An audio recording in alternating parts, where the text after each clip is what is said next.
Assalamualaikum warahmatullahi wabarakatuh. Saya Mutiara Siregar dari fase F11-3 akan menyampaikan materi Islam pada masa modern ini ditandai dengan adanya kesadaran umat Islam dari ketertinggalan karena adanya penjajahan dari Eropa. Selain itu, adanya dorongan untuk memperoleh kemajuan dalam berbagai bidang, khususnya dalam ilmu pengetahuan dan teknologi. Dari awal periode ini, dunia Islam secara politis berada di bawah kendali kolonial. Pada saat itu, dari Eropa mengalami kemajuan dalam ilmu pengetahuan. Di antara kemajuan adalah dengan adanya penemuan mesin uap, yang kemudian melahirkan revolusi industri di Eropa, semakin memantapkan kemajuannya. Teknologi perkapalan dan militer berkembang pesat, sehingga Eropa menjadi penguasa lautan dan bebas melakukan kegiatan ekonomi dan perdagangan dari dan ke seluruh dunia tanpa mendapat hambatan berarti dari lawan-lawan mereka. Bahkan satu demi satu negeri Islam jatuh kekuasaannya sebagai negeri penjajahan. Baru abad ke-20 Masehi, dunia Islam bangkit memerdekakan negerinya dari penjajah barat. Padahal pada masa periode klasik 650 sampai 1200 Masehi, Islam mengalami masa keemasan. Kondisi ini sangat kontras dengan negara-negara barat. Pada masa itu masih berada pada masa kegelapan.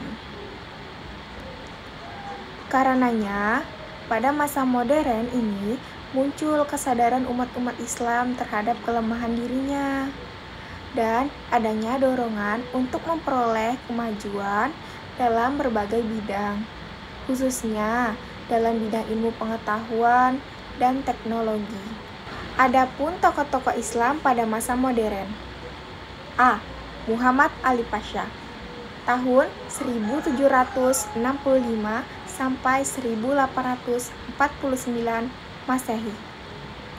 Nama lengkapnya adalah Muhammad Ali Pasha, atau dikenal dengan Pasha atau Muhammad Ali. Pasha adalah pelopor kebangkitan Islam di Mesir yang lahir pada bulan Januari 1765 Masehi di Kawala, bagian utara Yunani. Ayahnya bernama Ibrahim Agha dari Turki, termasuk keluarga yang tidak mampu karena kondisi tersebut. Sejak kecil, Pasha bekerja membantu perekonomian keluarganya dan tidak bisa menganyam pendidikan. Adapun pemikiran Ali Pasha adalah mengirimkan pelajar Mesir untuk belajar ke Prancis, Italia, Inggris, dan Australia sebanyak 311 antara tahun 1813 sampai 1849. Dalam bidang militer, Pasha melakukan inovasi dalam mendatangkan seorang perwira tinggi Prancis untuk melatih tentara militer Mesir. Tidak hanya itu, Pasha juga mengirimkan pelajar terbaiknya untuk belajar kemiliteran di Prancis. Setelah lulus, mereka meminta untuk mengajar di sekolah militer di Mesir. Dalam bidang ekonomi dan pertanian, Pasha melakukan beberapa inovasi di antaranya: memperbaiki irigasi lama, membangun irigasi baru, menanam kapas, mendatangkan ahli dari Eropa, membuka sekolah pertanian. Dalam bidang kependidikan, Pasha melakukan inovasi dalam mendirikan sekolah modern, yaitu sekolah militer, sekolah teknik, sekolah kedokteran, sekolah apoteker, sekolah pertambangan, dan sekolah lainnya. B. Kiai Haji Ahmad Dahlan, tahun 1868 sampai 1923 Masehi. Kiai Haji Ahmad Dahlan lahir di Kauman Yogyakarta pada tanggal 1 Agustus 1868 dari pasangan Kyai Haji Abu Bakar bin Haji Sulaiman dengan Siti Aminah binti Kyai Haji Ibrahim. Menurut sumber lain, misalnya Prof. Abdul Munir Mukhtar, Kyai Dahlan lahir pada tahun 1869. Nama kecilnya adalah Muhammad Darwis. Ia baru dipanggil Ahmad Dahlan setelah pulang dari menunaikan ibadah haji dan menuntut ilmu. Kyai Dahlan belajar Al-Quran dan berbagai dasar keislaman langsung dengan bapaknya, yang juga sebagai khatib di Masjid Gede Kauman Yogyakarta dan masih keturunan Sunan Giri. Selain belajar dengan bapaknya, Dahlan juga belajar dengan Kyai Haji Muhammad Saleh, Kyai Muhammad Nur, Kyai Haji Abdul Hanif, Kyai Muhsin Yogyakarta, dan Kyai Haji Soleh Darat Semarang. Waktu belajar dengan Kyai Haji Soleh Darat bersama Kyai Haji Hasyim Asy'ari, pendiri Nahdlatul Ulama. Adapun di antara pokok-pokok pemikiran Kyai Haji Ahmad Dahlan adalah tujuan utama pendidikan Islam adalah membentuk manusia yang berbudi luhur, alim dalam agama, memiliki pandangan luas, dan paham tentang masalah ilmu keduniaan. Untuk menerapkan perlu diajarkan ilmu agama dan umum di Madrasah Muhammadiyah. Pendidikan harus mencetak manusia-manusia yang berjiwa nasionalisme dan patriotisme sehingga bersedia berjuang untuk kemajuan masyarakat. Materi pendidikan harus meliputi pendidikan moral dan akhlak, pendidikan individu, dan pendidikan kemasyarakatan. Model pendidikan memadukan dua jenis pendidikan, yaitu pesantren dan sekolah umum. Dalam pengajarannya, menggabungkan antara sistem pengajaran pesantren dengan pendidikan barat.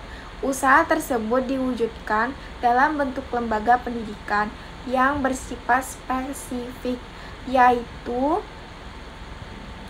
mengadopsi sistem persekolahan barat tetapi dimodifikasi demikian rupa sehingga berjiwa Nusantara yang mempunyai misi Islami. Selain itu, Kyai Dahlan juga mendirikan panti asuhan yatim piatu Muhammadiyah.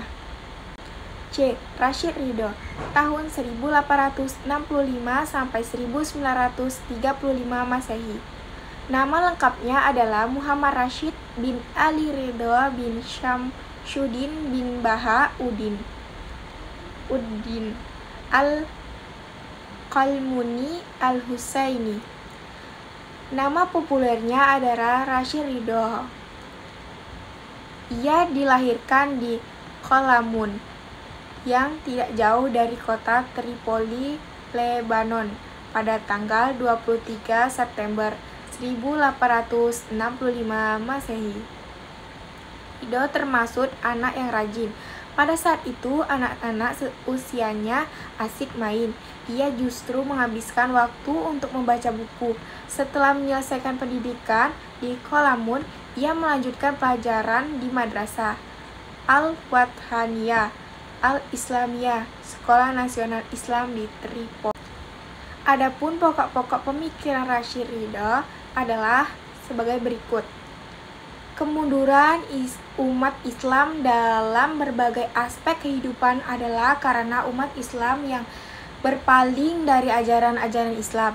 Karenanya umat Islam dalam mengajar ketertinggalan dari bangsa Eropa dengan satu syarat, yaitu harus kembali kepada ajaran Islam sebenarnya yang diajarkan Rasulullah SAW dan dipraktekkan oleh para sahabat. Penyebab lain kemunduran umat Islam adalah merebaknya paham fatalisme di dunia Islam. Padahal ajaran agama Islam sejatinya mendorong umat. D. Muhammad Abduh, 1849 sampai 1905 Masehi. Muhammad Abduh nama lengkapnya adalah Muhammad Abduh Hasan Khairullah. Abduh dilahirkan di Mahalat Nars, Syubrahit, Al-Bahirah, Mesir tahun 1849 Masehi dan masih keturunan Umar bin Khattab dari garis ibunya.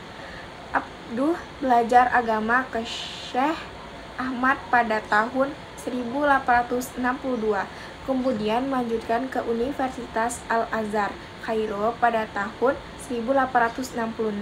Setelah menyelesaikan studinya, ia mengajar di Al-Azhar. Puncak karirnya, Abduh menjadi mufti pertama di Mesir pada tanggal 3 Juni 1899. Muhammad Abduh meninggal pada tanggal 11 Juli 1905.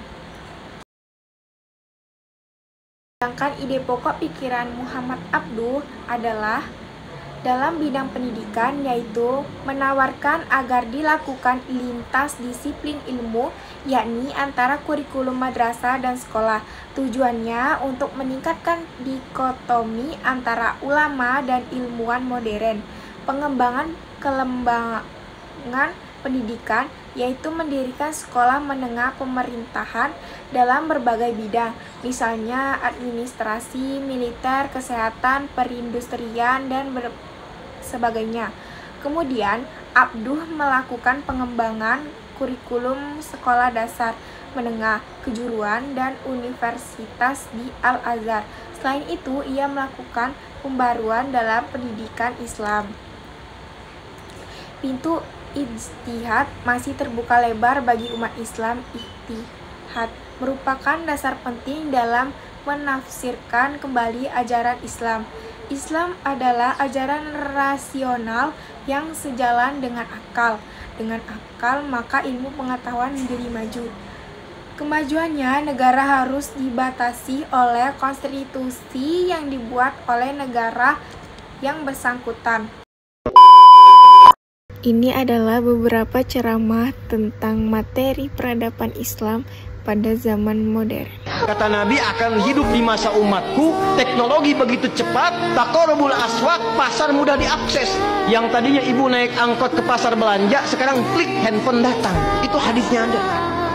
Taqarrubuz zaman, waktu semakin cepat. Kata Nabi, setahun kayak sebulan, sebulan kayak sepekan, sepekan kayak sehari, sehari kayak kilatan, cepat sekali. Di masa itulah yantashirul kadzib tantashirul fitan. Banyak manipulasinya, banyak bohongnya, banyak tipu-tipunya, banyak perselisihannya. Yang pasang status si A, yang ribut, yang komen. Zaman ini menjadi zaman peradaban Islam yang tinggi seperti saat itu. Itu akan hadir kembali seperti janji Nabi. Maka mulailah dari gelisah. Gelisah sih nggak bisa dari rekayasa, Pak. Gelisah maksud dari rekayasa. Gelisah itu dari ilmu antum. Kalau antum makin berilmu, antum makin gelisah. Gak begini caranya. Ini gak begini nih. Harus dari sini mulainya. Ayo, nanti kalau sudah gelisah akan ada langkah memulainya. Nah sekarang kita enak. Kita Quran ada, panduan hadis ada, masya Allah, sejarah Islam utuh sistemnya. Tinggal memang tadi bagaimana kita merevolusi pemikiran kita.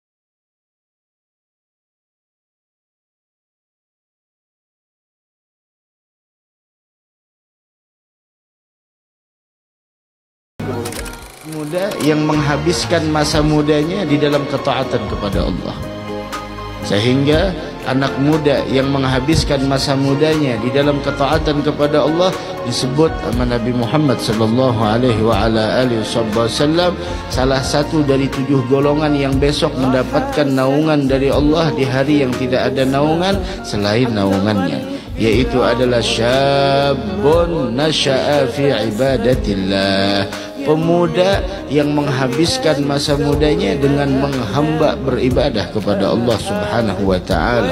Tidak kenal yang namanya menunda sholat, tidak kenal yang namanya hal-hal yang dikenal oleh pemuda-pemuda di zaman sekarang kita. Yang dia kenal adalah yaitu bagaimana menghamba kepada Allah.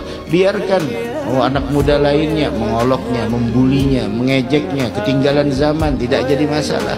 Lebih baik ketinggalan zaman daripada ditinggal sama Nabi Muhammad SAW. Lebih baik dikatakan sama orang lain kita ketinggalan zaman, norak dan lain sebagainya, ketimbang kita tidak paham urusan agama. Sebenarnya ketinggalan zaman yang sebenarnya, orang yang norak sebenarnya mereka yang tidak kenal sama Nabi Muhammad, tidak bisa memanfaatkan waktu dengan sebaik mungkin, tidak paham urusan agama, tidak tahu dengan tidak tahu dengan hakikatul haya, yaitu malu yang sebenarnya itu seperti apa. Kita tidak malu dikatakan orang ketinggalan zaman. Kita tidak malu dikatakan orang tidak paham dengan era yang kita berada saat ini dalamnya. Tapi malulah ketika engkau tidak punya malu lagi di dalam hatimu ketika melihat orang beribadah sedangkan engkau tidak ada ketertarikan di dalam beribadah ikut bersama mereka. Karena rasa malu adalah bagian dari iman. Ketika engkau tidak mempunyai rasa malu, itu menunjukkan keimanan tidak ada di dalam hatimu. La ilaha illallah. Mudah-mudahan Allah rubah keadaan kita dengan sebaik-baik keadaan. Amin ya Rabb. Yang masih punya iman dan merasa akan dihisab di akhirat nanti saat hari akhir tiba, maka dia akan menjaga lisannya. Imannya akan membimbing lisannya bertutur yang baik. Kalau tak mampu dia akan diam. Jadi menjadi beriman itu pasti memberikan perubahan pada perilaku. Seluruh tubuh kita, ujung kepala sampai ujung kaki, atas sampai bawah, itu otomatis akan jadi baik.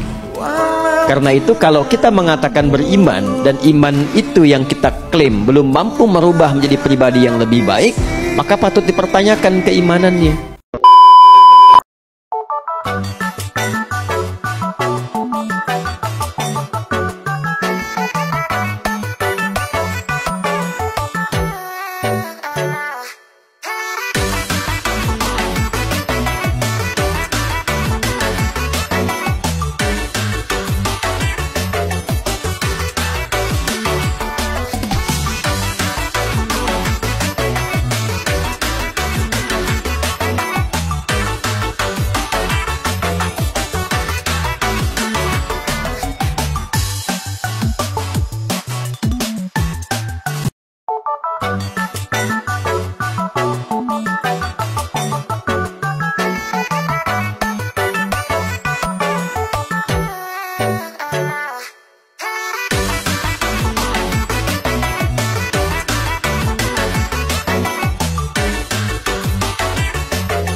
Hikmah pelajaran peradaban Islam pada masa modern. Setelah mempelajari materi peradaban Islam pada masa modern, hikmah yang dapat diperoleh adalah dalam menguasai ilmu pengetahuan dan teknologi harus dilandasi dengan agama yang kokoh akan mengantarkan kemajuan umat Islam di masa yang akan datang.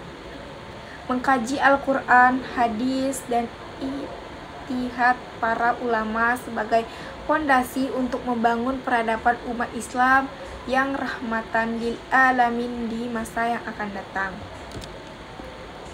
Mengkaji ilmu-ilmu keislaman, nahwu, syaraf, fikih, usul fikih, mantik, bahasa Arab, ulum Al-Quran, ulum Al-Hadis, dan sebagainya sebagai fondasi untuk memahami Islam dengan komprehensif.